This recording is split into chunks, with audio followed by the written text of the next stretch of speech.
آتے ہیں ہم نے ان کے درمیان رزق کو تقسیم کیا لیتخذ بعضهم بعضا سخریا، تاکہ یہ لوگ ایک دوسرے کو تابع بنا کے رکھیں. اور باہر ملکوں میں بھی ایسا ہی ہے، سارے تھوڑی ہوتے ہیں، کچھ زیادہ مالدار کچھ کم مالدار. جو بڑا مالدار ہے اس کی کمپنی ہوگی، جو کم مالدار ہے اس کمپنی میں جاب کر رہے ہوں گے، ملازمت کر رہے ہوں گے. تو یہ سب اللہ کے ہاتھ میں ہے. یبسط الرزق لمن یشاء ویقدر، جس کے لیے چاہتا ہے اس بڑھا دیتا ہوں، جس کے لیے چاہتا ہے کم کر دیتا ہوں. آج بہت سے لوگ جو بہت فضائل بیان کر رہے ہیں دولت کے، اور غریب کو برا بھلا کہہ رہے ہیں. اس بات سے ڈرنا چاہیے، ذرا سی اللہ کی نظر ہٹے گی اور آپ روڈ پہ آ جاؤ گے، چیختے چلاتے رہ جاؤ گے آپ کہ ہو گیا میرے ساتھ.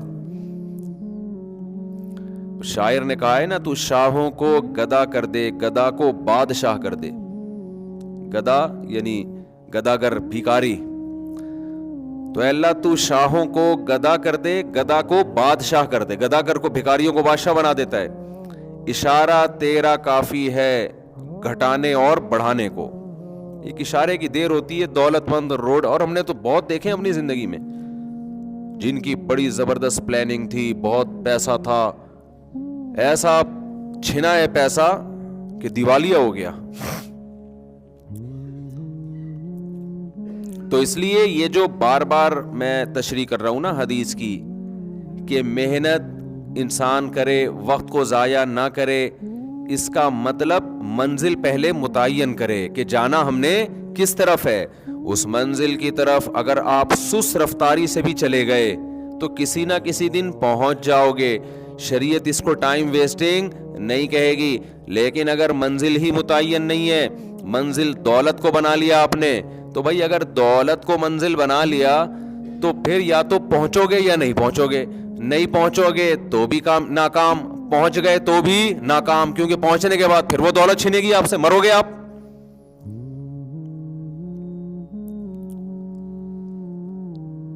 تو آپ تو پھر بھی مرو گے نا. جب مر گئے تو ختم سب. اور کوئی زیادہ مسئلہ نہیں ہے مرنے کا، کوئی اتنا لمبا ٹائم نہیں ہے. پتہ نہیں کیا سمجھا ہوا ہے لوگوں نے،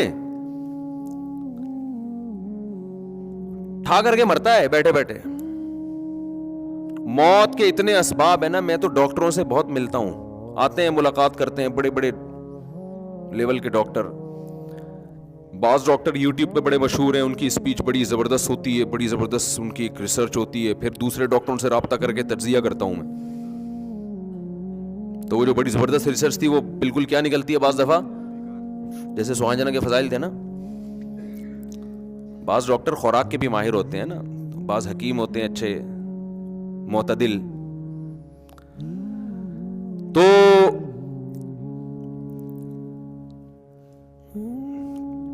جو آپ اگر کیا کہہ رہا تھا یار، تو میرے دماغ کو سہانجنا کھانا پڑے گا مجھے بھی.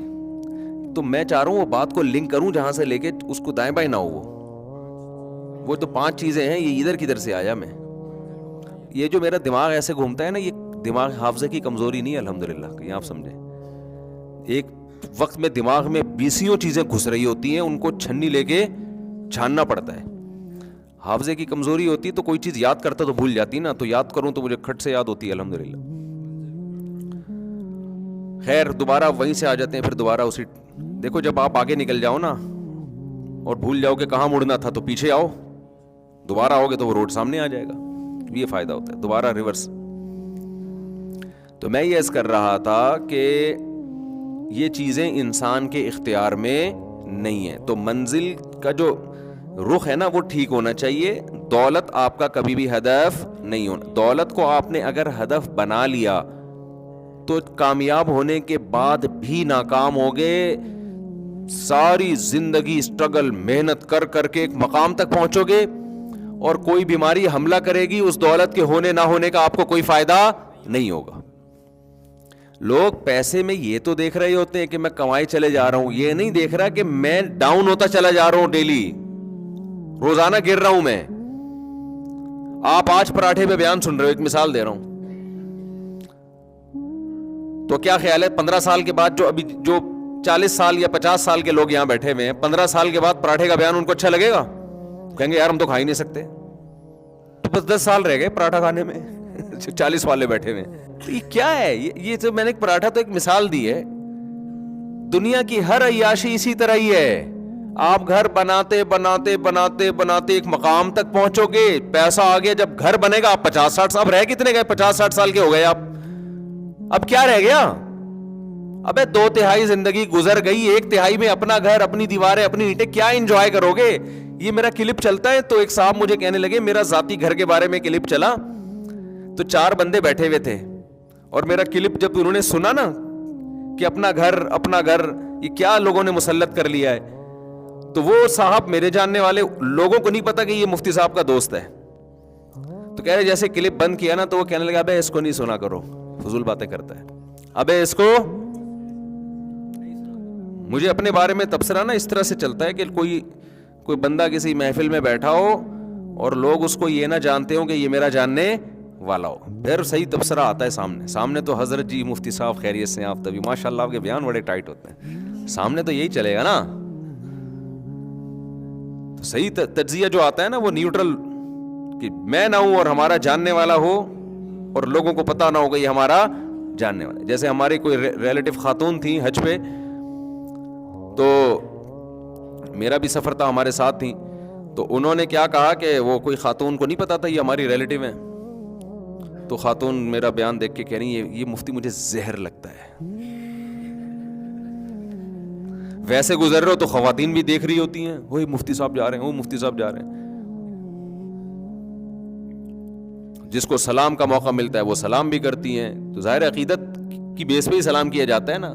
اور نیوٹرل ہو کے یہ مفتی مجھے کیا لگتا ہے, زہر لگتا ہے. سامنے کوئی نہیں آ کے کہتا تو مجھے زہر لگتا ہے. اور پھر وہ کہنے لگی میں نے اپنے بچوں کو اس کے بیان میں جانے سے روک دیا ہے, شادیوں کی باتیں سن کے خراب ہو رہے تھے. یہ ان کا پورا تبصرہ یہ ہے, شادیوں کی باتیں سن کے خراب ہو رہے تھے. میں نے کہا اس بیچاری ہماری بہن جس کا یہ بچہ ہے, اس بیچاری کو کیا پتا کہ میرے پاس بھیج کے آرڈر پہ خراب کروا لو, آرڈر دے کے خراب کرواؤ, کیونکہ ان کو نہیں پتا باہر کا ماحول ایسا ہے. ایک دفعہ زنا میں پڑ گیا نا یہ, پھر آپ گن پوائنٹ پہ بھی اس کی شادی کراؤ گی, یہ شادی نہیں کرے گا, اور اگر کر لے گا تو چلے گی نہیں. اس کی پرانی گرل فرینڈز اتنی ہوں گی کہ بیوی موبائل میں پتہ چل جاتا ہے کہ غفار سے اصل کون مراد ہے, ستار سے اصل کون. آج کل ان کو پاسورڈ بھی کھولنے آتے ہیں, بہت کچھ ہوتا ہے, تو وہ پکڑا جائے گا. پھر وہ جو بدگمانیاں پھر آپ روگی ساری زندگی. تو میں نے تو اس پہ بیان کیا کہ خواتین کو چاہیے اپنے بچوں کو میرے پاس بھیجیں اور مجھے آرڈر دیں کہ ان کو خراب کرنے کے لیے بھیج رہے ہیں ہم. یہ خرابی اس اچھائی سے بہتر ہے جس کو آپ اچھائی سمجھ رہی ہو, اور نیچرل لائف کی طرف لے کے آ رہے ہیں بھائی. ان کو کہتے ہیں ابھی کیا اس نے, ابھی کماتا کہاں ہے, ابھی اپنے پاؤں پہ تو کھڑا ہو جائے, ابھی سے بیکار بچکانا باتیں. آپ اللہ پہ توکل کرو بھائی, اللہ پہ. وَمَن يَتَوَكَّلْ عَلَى اللَّهِ فَهُوَ حَسْبُهُ, کافی ہو جاتا ہے. ہمارے ایک دوست ہیں تو کوئی زیادہ اسٹیبل نہیں ہے, مالدار, کوئی عالم ہے لیکن ان کو بہت پیسہ ویسا نہیں ہے ان کے پاس, بہت کیا ہینڈ ٹو ماؤتھ چل رہے ہیں. تو ابھی ان کا بیٹا 17 سال کا ہے, تو مجھے کہنے لگے یار میں اس کے رشتہ دیکھا, اس کی شادی کرا رہا ہوں. تو میں نے وہی بات ان سے کی جو عام طور پہ لوگ کرتے ہیں, صرف دیکھنے کے لیے ان کا کانسیپٹ کیا. میں نے کہا بھائی ابھی تو کچھ کما نہیں رہا, میٹرک کیا اس نے, آپ پہلے اپنے گھر والوں کا آپ کے اوپر ایک ذمہ داری ہے, اور بیگم بھی 2 ہیں, 2 بیگموں کی ذمہ داری ہے, ہینڈ ٹو ماؤتھ چل رہے ہو, ابھی اس کی بھی کرا دو گے. تو کہنے لگے یار یہ اصل میں ابھی باجوڑ کے پٹھان ہے وہ, تو پٹھان لوگوں میں پھر بھی تھوڑا سا نا ابھی فیملی سسٹم تھوڑا مضبوط ہے. میں نے نام ان کا اس لیے لیا کہ کسی کو غیرت آئے نا, پٹھانوں کو تو آئے نا کم از کم غیرت, جو شہروں میں آ کے خراب ہو رہے ہیں.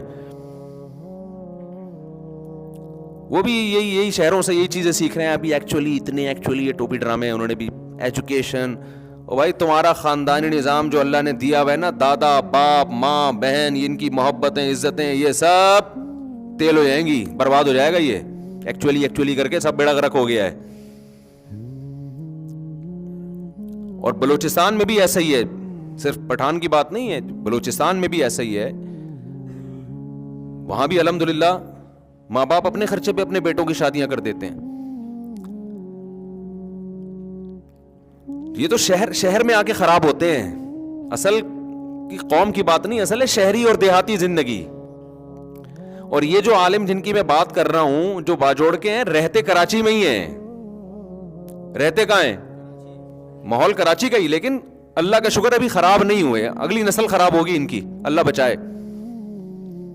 تو ابا نے مجھے, ان کے ابا نے کہا میں اس کے لیے کوئی رشتہ دیکھ رہا ہوں, ایک جگہ دیکھ لیا, اچھا خاندان مل گیا ہے.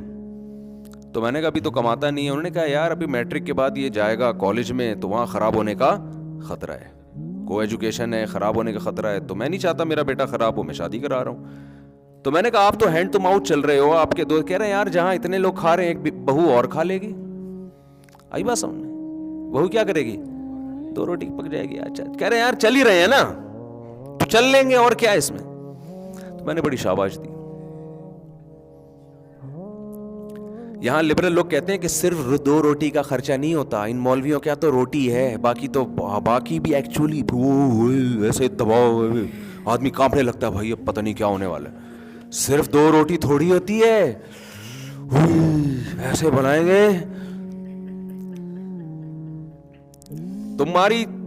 تمہیں اللہ نے ایسا اپنی ذات پہ اعتماد سے محروم کیا ہے نا کہ اس کا ہم مشاہدہ کر کے اور عبرت حاصل کر رہے ہیں کہ اللہ تیرا شکر ہے تو نے ہمیں ایسا نہیں بنایا. یہ کیلکولیٹر لے کے بیٹھے رہتے ہیں, ان کے تو بچے 35 40 سال کے, دیکھو بکرا 2 دانت کا ہو جاتا ہے اس کی شادی ہوتی ہے, اور یہ 32 دانت کے ہو جاتے ہیں, عقل داڑیں نکل آتی ہیں, وہ گرنا شروع کر دیتی ہیں, پھر بھی ان کے خرچے پورے نہیں ہوتے. تو یہ جو عالم جن کی میں بات کر رہا ہوں خود بھی پڑھے لکھے ہیں ماشاءاللہ. ابا غریب تھے, 8 بچے, پڑھ بھی لیے, اور اتنی زبردست ایجوکیشن ہے ماشاءاللہ. انگلش فرفر بولتے ہیں, بینکنگ میں مہارت ہے, عالم بھی ہے, دین دنیا دونوں. ابھی پی ایچ ڈی کر رہے ہیں, اپنی پڑھائی بھی ہو رہی ہے, 2 گھر والے بھی پل رہے ہیں, بچوں بھی جیسے جیسے بالے ہو رہے ہیں ان کی بھی شادیاں ہوتی جا رہی ہیں, سارے کام ہو رہے ہیں. اور جو بیٹھا ہے نا کیلکولیٹر لے کے کہ پہلے میری اتنی تو پھر اتنی تو پھر اتنی, تو بھائی تیرے بڑھاپے میں بچہ پیدا ہوگا, تو پالے گا کس وقت اس کو. بچہ بہترین انویسٹمنٹ ہے, بہترین انویسٹمنٹ ہے. دیکھو ایک مثال دیتا ہوں, آپ کی بکری بچہ دے, کسی چرواہے کی بکری, وہ ٹینشن میں آتا ہے یا خوش ہوتا ہے؟ اس کو تو ٹینشن میں آنا چاہیے تھا, یار پہلے میرا گھاس کا خرچہ اتنا تھا اب وہ خرچہ بڑھ گیا ہے. تو بھائی جب بڑھ تو گیا ہے لیکن یہ تمہاری انویسٹمنٹ ہے, یہ بڑا ہو کے بکے گا, کاٹ کے بھی کھا سکتے ہو نا. تو یاد رکھو انسان کا بچہ کٹتا نہیں ہے, بازار میں بکتا نہیں ہے, لیکن سورس آف انکم سب سے بڑی آپ کی اولاد ہے. اور ان کے ہاں بیٹیوں کے مسائل بھی نہیں ہے. اب دیکھو 17 سال کے جس لونڈے کی یہ شادی کر رہے ہیں, وہ بیان سنے گا نا تو اس کو زیادہ پروٹوکول بھی نہیں دے رہا چاروں بچے کو. وہ کہے گا میں بہت عظیم انسان ہوں, مفتی صاحب میرا بیان میں تذکرہ کر رہے ہیں. ویسے تو عظیم انسان ہوگا انشاءاللہ. اب مجھے ایک بات بتاؤ, وہ 17 سالہ وہ بھی اپنے رشتہ داروں میں کزن ہے کوئی جس سے وہ رشتے کی بات کر رہے ہیں, وہ بچی بھی ظاہر ہے کم عمر ہے, اس سے شادی ہوگی نا اس کی. وہ بھی اللہ پہ توکل کر کے دے رہے ہیں کہ بھائی اس گھر میں سب کھا ہی رہے ہیں, تو ہماری بچی یہاں رہتی تھی اب کہاں رہے گی, وہاں جا کے رہے گی. تو اب ان خاندانوں میں بیٹیاں باپ پہ بوجھ بنیں گی؟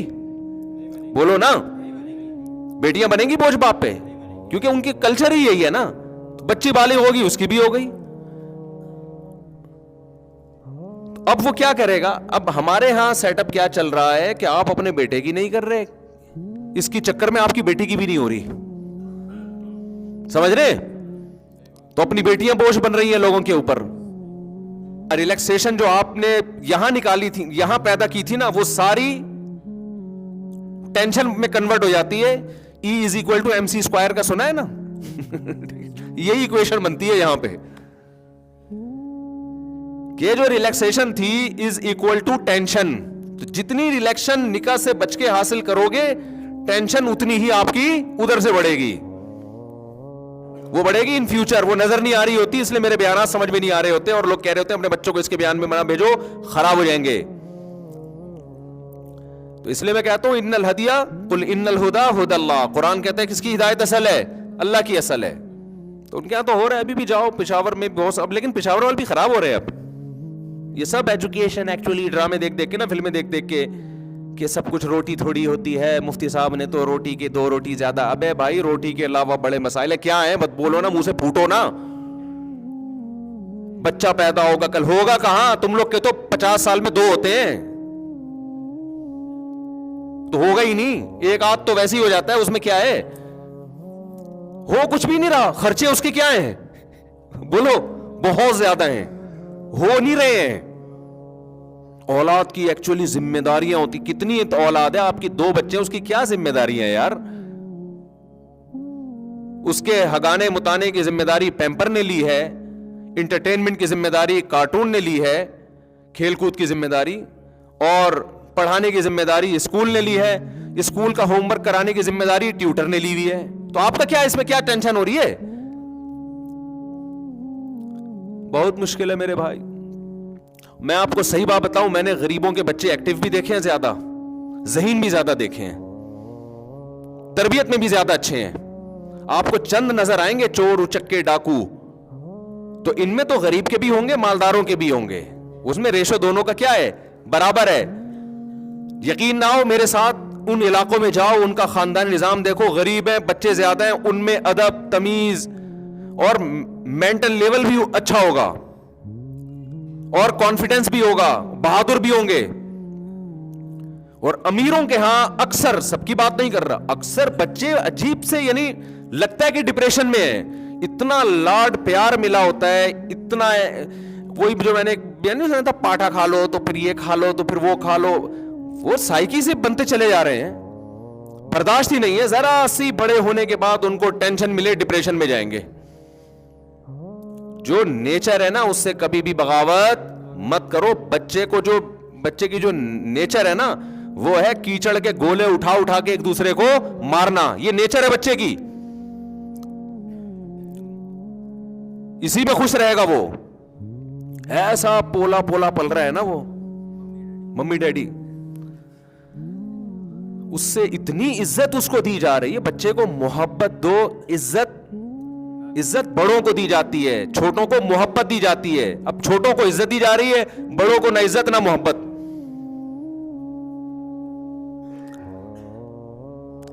نہیں یاری بات میرا خیال ہے. بچے کا چاچا اسے ذرا سا ڈانٹے گا تو بچے کے سامنے ہی چاچا کو ڈانٹنا کہ بھائی تم کون ہوتے میرے بچے کو ڈانٹنے والے. ماموں ڈانٹے گا تو ماں, بھائی آپ کیوں ڈانٹ رہے اس کو, اس سے بچے کو یوں ہو جاتا ہے, تو بچے کی ڈپریشن بڑھتی ہے, تو فلانا بڑھتا ہے. اس کی کم بڑھ رہی ہے, آپ کی زیادہ بڑھ رہی ہے. بچے کا چاچا ڈانٹ رہا ہے تو بچے کو آگے سے ریپلائی مت کرنے دو. بچے کو بولو بیٹا یہ آپ کے بڑے ہیں, ان کو آپ کو ڈانٹنے کا پورا پورا حق ہے, ان کے سامنے آپ نے زبان نہیں چلانی. ہاں زیادہ بات ہو رہی ہے تو پھر الگ سے چاچے کو سمجھا دو, بیٹا ایسا نہ ہو بچے کو زیادہ ٹینشن ہو. بگڑ بھی جاتے ہیں, زیادہ سختی ہوگی تو بگڑے گا. ہماری بچی نے کل اسکول کی شکایت کی میرے سامنے آ کے, اور شکایت بھی بچی کی اماں نے کی بچی کے سامنے, کہ اس کی ٹیچر کہہ رہی ہیں کہ اس نے کہا کہ پنکھا بند کر دیں, مجھے سردی لگ رہی ہے. تو ٹیچر نے پنکھا بند نہیں کیا اور اسے کہا چپ کر کے بیٹھ جاؤ. آئی بات سمجھ میں؟ تو بات کریں آپ ٹیچر سے جا کے. میں نے بچی کو سمجھایا, میں نے کہا بیٹا جب ٹیچر کو آپ نے کہہ دیا کہ پنکھا بند کرو, ٹیچر نے کہا تو آپ چپ کر کے آرام سے بیٹھ جاؤ. آئی بات سمجھ میں؟ میں نے وہ میرا ارادہ ہوا الگ سے بات کر لوں گا میں ٹیچر سے کہ اگر سردی زیادہ ہو رہی ہے, ہو سکتا ہے اور 4-5 بچوں کو بھی سردی لگ رہی ہو, اگر بار بار یہ واقعہ ہوا, کبھی کبھار تو ہوتا ہے, تو بات کر لیں گے. بچی کے سامنے نہیں. بچی کو ہم نے یہی بتایا کہ بیٹا جب ٹیچر کوئی بات کہتے ہیں تو اس کو فالو کیا جاتا ہے. شکایتی ٹٹو بن کے گھر میں شکایتیں بولو نہیں لگا. بچے بگڑتے ہیں ان چیزوں سے, اور بچے کی شکایت کا کوئی اعتبار بھی نہیں ہوتا. وہ بعض دفعہ کوئی اور چیز ہوتی ہے, نکال کسی اور طرح سے رہا ہوتا ہے. میں نہیں کہہ رہا کہ اپنے بچوں پہ ظلم ہونے دیں اسکول میں. بچوں کے سامنے یہی ہو کہ ٹیچر بڑا ہے, آپ چھوٹے ہو, ٹیچر جیسے کہہ رہا ہے آپ کو اس کو فالو کرنا ہے. سردیاں ختم ہو جائیں گی, موسم اگر ٹھیک ہو جائے گا, لیکن بچہ بدتمیز بن گیا, یہ سیٹنگ آؤٹ ہو جائے گی. اس کو کنٹرول کرنا آپ کے لیے. اور یاد رکھو جو آج ٹیچر سے بدتمیزی کر رہا ہے وہ اپنی اماں سے بھی بدتمیزی کرے گا, وہ اپنے ابا سے بھی بدتمیزی کرے گا. تمیز مارکیٹ سے بالکل شارٹ ہو گئی ہے. جو بھی نئی ہمیں جو جنریشن نظر آ رہی ہے نا, اس میں سب سے جو مہنگی چیز ہے جو مارکیٹ میں سب سے کم ہے وہ کیا ہے؟ تمیز ہے. بچوں کو باپ کے خلاف، بیوی کو شوہر کے خلاف، چھوٹے بھائیوں کو بڑے بھائیوں کے خلاف، شاگردوں کو ٹیچروں کے خلاف، عوام کو ریاست کے خلاف. یہ بھی ایک ہے اسٹیٹ کے خلاف. یہ مارکیٹ میں جو ذہن بن رہا ہے نا وہ اس ٹائپ کا بنتا چلا جا رہا ہے.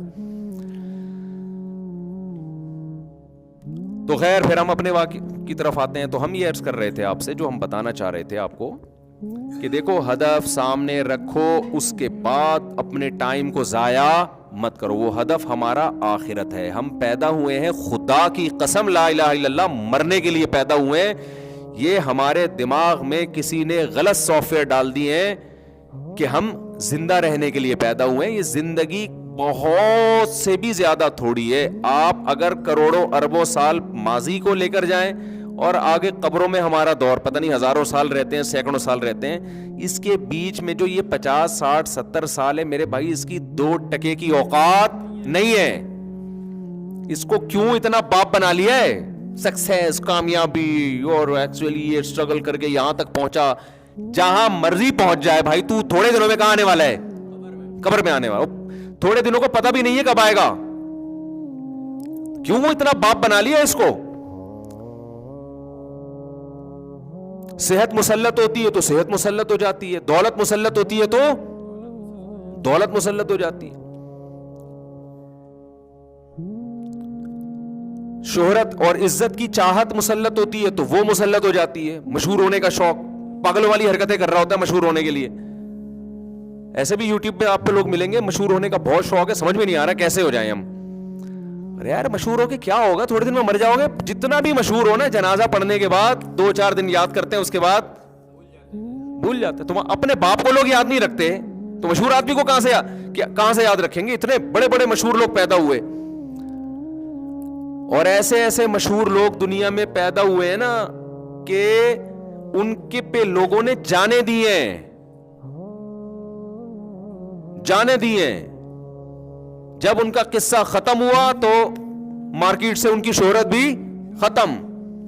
اور مرنے کے بعد مشہور ہونے کا فائدہ بھی کیا ہے؟ مشہور اگر آپ دنیا میں ہو گئے تو آپ کو کیا فائدہ اس سے؟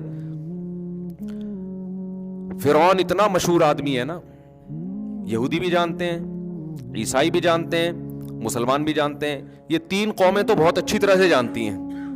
باقی ہندو بھی جانتے ہیں ہم سے سن کے، سکھ بھی جانتے ہیں ہم سے سن کے. میرا خیال ہے دنیا میں 4-5 آدمیوں کے علاوہ سب جانتے ہیں فرعون کو. تو کیا ہوا بھائی؟ فرعون کہتا ہوگا یار میں کسی جھونپڑے میں رہتا، کسی جگہ میں چوکیداری کر کے زندگی گزارتا، خدا کی قسم زیادہ اچھا ہوتا. فرعون تو سمجھ رہا ہوگا اسٹرگل اور محنت کر کے میں مصر کا بادشاہ بنا، اور یہ ہوتا ہے. ایکچولی اس کو اصل میں اسٹرگل کی ہے، محنت کی ہے. میری بچپن سے میری ماں کا میرے سر پہ ہاتھ تھا، اور جہاں بھی میں گیا میری بیوی میرے ساتھ کھڑی ہوئی تھی. ہر کامیاب آدمی کے پیچھے ایک بیوی کا ہاتھ ہوتا ہے، تو 4 بیویوں کا ہاتھ ہو جائے تو سوچو کہاں پہنچے گا وہ. تو اسٹرگل ہوتے ہوتے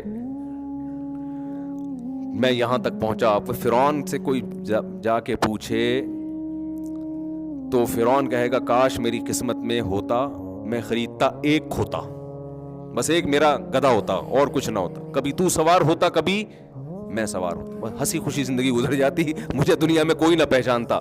یہ جو آج چترول لگ رہے ہیں، النار یعرضون علیہا غدوا وعشیا، قرآن کہتا ہے آگ ہے جس میں صبح بھی جلایا جا رہا ہے اور شام کو بھی. وَيَوْمَ تَقُومُ السَّاعَةُ، اور جس دن قیامت قائم ہوگی، أَدْخِلُوا آلَ فِرْعَوْنَ أَشَدَّ الْعَذَابِ، کہا جائے گا اس سے بھی زیادہ سخت عذاب میں فرعون کو داخل کر دو. وَإِذْ يَتَحَاجُّونَ فِي النَّارِ، اس وقت کو یاد کرو جب یہ آگ میں چیخیں گے، چلائیں گے. فَيَقُولُ الضُّعَفَاءُ، فرعون کے جو ماتحت درباری تھے اور جو اس کی رعایا تھی، وہ لوگ کہیں گے رَبَّنَا هَؤُلَاءِ أَضَلُّونَا، اے اللہ ان لیڈروں کی وجہ سے ہم اس آگ میں جل رہے ہیں، اس لیڈر کو ہم نے فالو کیا تھا. فَآتِهِمْ عَذَابًا ضِعْفًا مِّنَ النَّارِ، اے اللہ اس کو دگنا عذاب دے. قَالَ لِكُلٍّ ضِعْفٌ، اللہ کہے گا اس کو بھی تمہیں بھی پورا عذاب ملے گا، اس لیے کہ اس کی دعوت پر تم نے دل سے لبیک کہا ہے، مجبور ہو کے لبیک نہیں کہا تم نے.